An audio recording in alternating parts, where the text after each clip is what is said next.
Scattered bones, charred animal remains, and the low, rhythmic hum of a curse intended to cause physical decay. These rituals appeared independently in dozens of early cultures, from the banks of the Euphrates to the valley of the Nile. Why did societies separated by thousands of miles all choose to manifest their fears in such similar, macabre ways? Dark magic functioned as a psychological emergency brake, a way to exert agency in a world that offered no other path for control. To find the answer, we have to strip away every modern safety net and imagine life before microscopes, germ theory, or basic medical knowledge existed. Our ancestors lived in a total vacuum of knowledge. When a massive catastrophe hit, they lacked any logical framework to process why a perfectly healthy field of crops would wither and die overnight. Sudden, devastating plagues or localized famines left communities searching for a cause where biology provided none. In this silence, magic became humanity's first attempt to build a system of cause and effect, inventing a narrative to make sense of the chaos.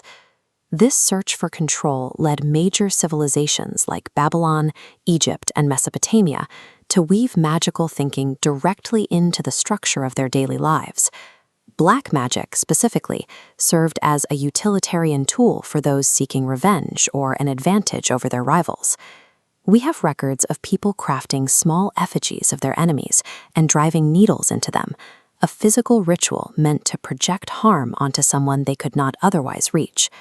While the ritual itself had no physical effect, it provided a psychologically necessary sense of power over the invisible forces that dictated their survival.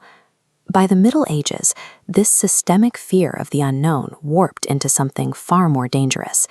In Europe, the practical use of magic was recategorized as a literal pact with demonic forces. The unknown was no longer just a mystery, it was an enemy. This shift triggered mass hysteria, turning the search for safety into a hunt for suspects. Thousands of innocent people were caught in a cycle of persecution and execution. The psychological tool originally meant to provide a sense of control had backfired, becoming a lethal societal weapon, fueled by the very terror it was designed to contain. Breaking this cycle required a new way of looking at evidence. The structured laboratory slowly replaced the logic of the cauldron. Early medicine began to reclaim territories once ruled by superstition, mapping the biological roots of conditions that had been branded as demonic for generations. Psychology added a final layer of clarity, providing clinical explanations for behaviors that previously looked like spiritual possession or dark influence.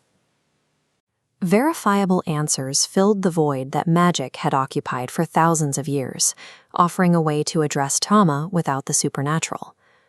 When we review historical records of demonic possession today, we are often looking at the documented symptoms of severe mental illness or neurological events. Without a biological vocabulary, the ancient mind saw a jagged road leading toward a supernatural curse.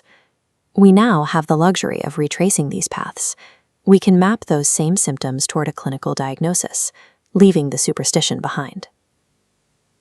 Ancient dark magic is a case study in human survival, a complex delusion forged by a mind that would rather fear a phantom power than live without an explanation. The rituals are gone, but that underlying impulse remains. We still invent narratives to navigate our deepest fears, a reminder that the psychology of the dark arts is far from buried.